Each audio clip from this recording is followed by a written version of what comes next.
Welcome to Rashmi's रसोई। गौरी गणपती आले का भरपूर जणांकडे सुपातनं काहीतरी गोड बनवायची पद्धत असते।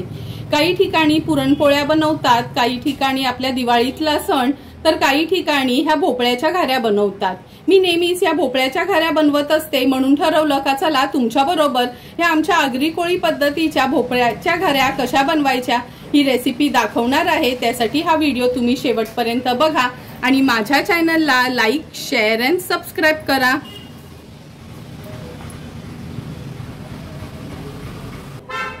आज मी तुम्हाला सर्वांच्या आवडीच्या अशा आमच्या आगरी कोळी पद्धतीच्या भोपळ्याच्या घाऱ्या दाखवणार आहे। भोपळ्याच्या घाऱ्या बनवण्याकरता आपण हा बघा असा लाल भोपळा घेतला आहे। हा खिसून घेणार आहोत साल वगैरे काढून। 1 वाटी आपण खिसलेला लाल भोपळा वापरणार आहोत। 1 वाटी गूळ, 1 वाटी तांदळाचं पीठ, अर्धा वाटी गव्हाचं पीठ, 2 टेबलस्पून किंवा पाव कप आपण बेसन वापरणार आहोत। 1 चमचा वेलची जायफळ पूड, अर्धा चमचा धणा, जिरा, बडीशेप आणि मेथी पूड। एकदम पावडर करायची नाही, जाडसरच वाटून घ्यायचं आहे। 2 चमचे पांढरे तीळ आणि चवीप्रमाणे मीठ वापरणार आहोत। सर्वात आधी ह्या लाल भोपळ्याचं मी साल काढते, ह्या बिया वगैरे काढून घेते आणि खिसून घेते खोबरं खिसायच्या खिसणीने।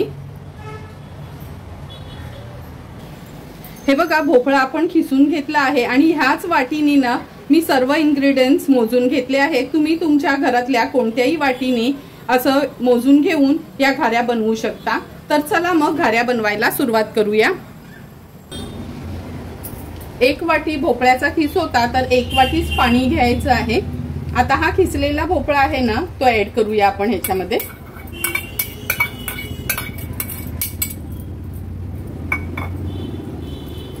व्यवस्थित मिक्स करून घेते।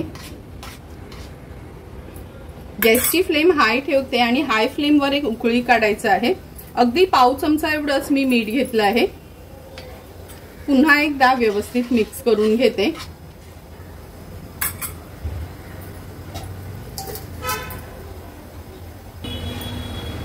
हे बघा आपल्या ह्या मिक्सचरला छान अशी उकळी आली आहे। झाकण ठेवून 5 मिनिटांसाठी लो फ्लेम वर हा भोपळा आपण शिजवून घेणार आहोत।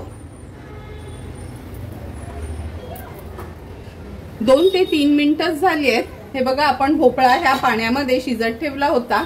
व्यवस्थित मिक्स करून घेते आणि आता ह्याच्यामध्ये आपण हे गूळ घालून घेऊया। गूळ ना मी बारीक चिरून घेतलं आहे। गूळ बारीक चिरून घेतलं का ते झटपट वितळलं जातं। हे बघा मिक्स करते आणि पुन्हा ह्याच्यावर झाकण ठेवते आणखीन 2 ते 3 मिनिटांसाठी। गॅसची फ्लेम मी आता मीडियम वर ठेवली आहे। 2 मिनिटं झाले, झाकण काढून बघूया। तुम्ही बघू शकता आपण गूळ बारीक चिरल्यामुळे लगेचच हे बघा विरघळलं गेलं आहे। छान उकळी पण आली आहे। आता आपण ह्याच्यामध्ये 2 चमचे पांढरे तीळ टाकूया, चमचाभर वेलची जायफळ पूड, अर्धा चमचा धणा, जिरा, बडीशेप आणि मेथी पूड। ही पूड नसेल ना तर तुम्ही असंच खलबत्त्यामध्ये थोडंसं चेचून घेतलं तरी पण चालेल। व्यवस्थित ह्याला उकळी काढून घेतली आहे। आता आपण ह्याच्यामध्ये तांदळाचं पीठ ऍड करूया। गॅसची फ्लेम मी आता लो करून घेते थोडी। अर्धा वाटी गव्हाचं पीठ, पाव वाटी बेसन। जसं आपण भाकरीचं उकड काढतो ना सेम त्याच पद्धतीने ही उकड काढून घ्यायची आहे। गॅसची फ्लेम मीडियम वरच ठेवायची आहे, कारण का ते गुळाचं पाणी असल्यामुळे ना आपल्या हातावर वगैरे उडतं।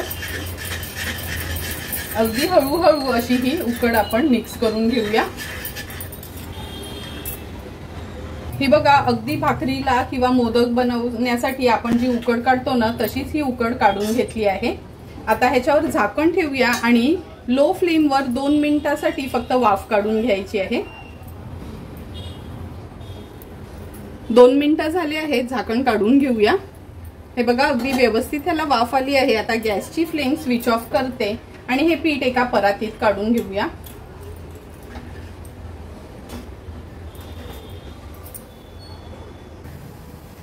हे बघा उकड काढल्यावर हे पीठ आपण परातीत काढून घेतलं आहे। लक्षात ठेवा अजिबात गरम गरम असताना हात लावू नका, गुळाचं असल्यामुळे लगेच चटका लागतो। आता आपण हात लावू शकतो ना, असं हे कोमट झालं आहे आणि व्यवस्थित आपण मळून घेणार आहोत. जास्त पाणी घ्यायचं नाही, अगदी थोडासा असं पाण्याचा हात घेऊन हे पीठ आपल्याला मळून घ्यायचे.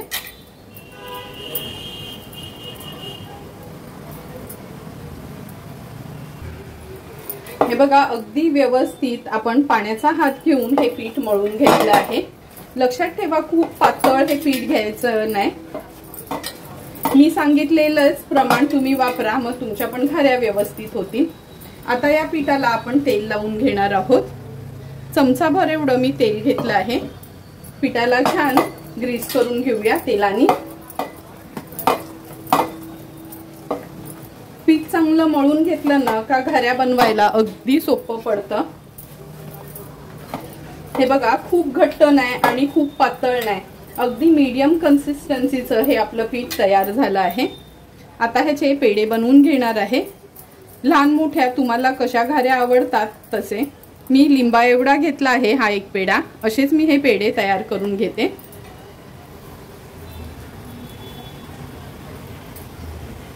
हे बघा, आपण असे हे गोळे घाऱ्यांसाठी बनवून घेतले आहेत.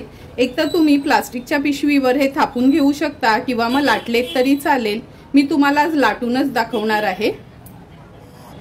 लाटताना गोळ्याला दोन्ही बाजूला थोडंसं तेल लावून घ्यायचं आहे आणि पुरीपेक्षा थोडं जाडच आपल्याला हे लाटून घ्यायचं आहे, तरच त्याच्या घाऱ्या सुंदर बनतात.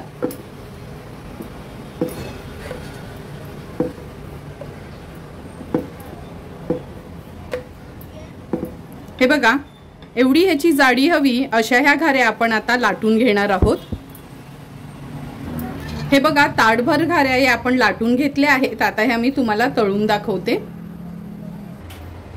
घाऱ्या तळण्यासाठी आपण गॅसवर हे तेल ठेवलं आहे आणि मी मोठ्या परातीतनं खाली न्यूजपेपर ठेवलाय, पण वरती आहे ना हा आपला बेकिंग पेपर आहे तो ठेवला आहे. कारण का सर्वांनाच माहिती आहे ह्या भोपळ्याच्या घाऱ्या असतात ना त्या थोड्या ऑइली होतात, कारण का उकड काढलेली असते म्हणून. तेल पण व्यवस्थित गरम झालं आहे. आता एक घारी आपण तेलात सोडूया. गॅसची फ्लेम मीडियम वरच ठेवायची आहे. लो टू मीडियम वर घाऱ्या तळून घ्यायच्या, म्हणजे ना त्या खूप काळपट पण होत नाही आणि व्यवस्थित आतपर्यंत तळल्या जातात.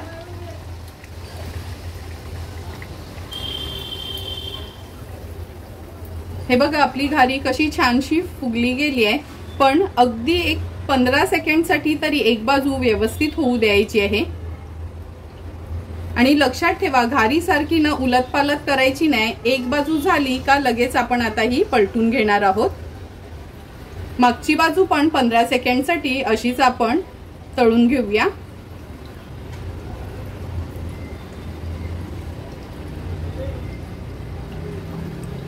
आणखीन 15 सेकंड झाले आहेत. आता ही घारी आपण काढून घेणार आहोत. जर हाय फ्लेमवर तुम्ही घारी तळलीत ना तर ती आतपर्यंत व्यवस्थित शिजणार नाही आणि वरना काळपट रंग येतो. तेल मात्र अशी निथळून घ्यायची आहे. तोपर्यंत साईडनी आपण दुसरी घारी सोडूया. दुसरी घारी फुगेपर्यंत आपण ही घारी आहे ना अशीच झाऱ्यानी पकडून ठेवायची आहे, म्हणजे जे पण एक्स्ट्राचं तेल असतं ते अगदी व्यवस्थित निघतं. आता ही घारी ह्या पेपरवर काढून घेते आणि आता ही दुसरी घारी आपण पलटून घेऊया. अशाच पद्धतीने उरलेल्या सर्व घाऱ्या आपण तळून घेणार आहोत. तुम्ही बघू शकता थोड्या थोड्या करून सर्व आपल्या ह्या भोपळ्याच्या घाऱ्या तयार झाल्या आहेत. किती सुंदर दिसतात, अगदी एकसारख्याच. रंग पण बघा खूप डार्क असा आला नाही. हे बघा किती सुंदर अशा आपल्या ह्या घाऱ्या तयार झाल्या आहेत. म्हणून ना खूप फास्ट गॅस ठेवायच्या नाही. फास्ट गॅस ठेवल्या तर त्या खूप नरम होतात, पण आहे ना एकावर एक चिकटल्या जातात. आणि केल्या का अगदी मोकळ्या मोकळ्या ठेवायच्या आहेत. मी काय करायची, एक पार्ट झाला का मग त्या घाऱ्या काढून घ्यायची. नंतर ह्या परातीत हे बघा अशा पेपरवर ठेवल्या आहेत आणि तेल व्यवस्थित निथळून घेतल्यामुळे ह्या आपल्या पेपरलाच हा तेल लागला गेला आहे. आता तयार झालेल्या या सुंदर भोपळ्याच्या घाऱ्या आपण सर्विंग प्लेटमध्ये सर्व करून घेऊया. सुंदर अशा तयार झालेल्या ह्या भोपळ्याच्या घाऱ्या मी ह्या सर्विंग प्लेटमध्ये सर्व करून घेते. तुम्ही बघितलंच असेल, एकदम परफेक्ट मेजरमेंट मी तुम्हाला दाखवले आहे. म्हणजे जरी तुम्हाला घरच्या घरी किंवा असं मोठ्या कार्यासाठी जरी ह्या घाऱ्या बनवायच्या झाल्या ना तरी तुम्ही माझ्या पद्धतीने ह्या घाऱ्या अगदी सोप्या ह्यानी करू शकता. तुम्हाला पण जर मी बनवलेल्या ह्या घाऱ्यांची रेसिपी आवडली असेल तर तुम्ही पण नक्की माझ्या पद्धतीने एकदा तरी ह्या घाऱ्या ट्राय करा आणि मला कमेंट करून सांगा की तुम्ही बनवलेल्या ह्या घाऱ्या कशा झाल्यात ते। जर तुम्हाला मी बनवलेल्या ह्या घाऱ्यांचा व्हिडिओ आवडला असेल तर नक्की माझ्या चॅनलला तुम्ही लाईक, शेअर अँड सबस्क्राईब करा। Thank you for watching my video.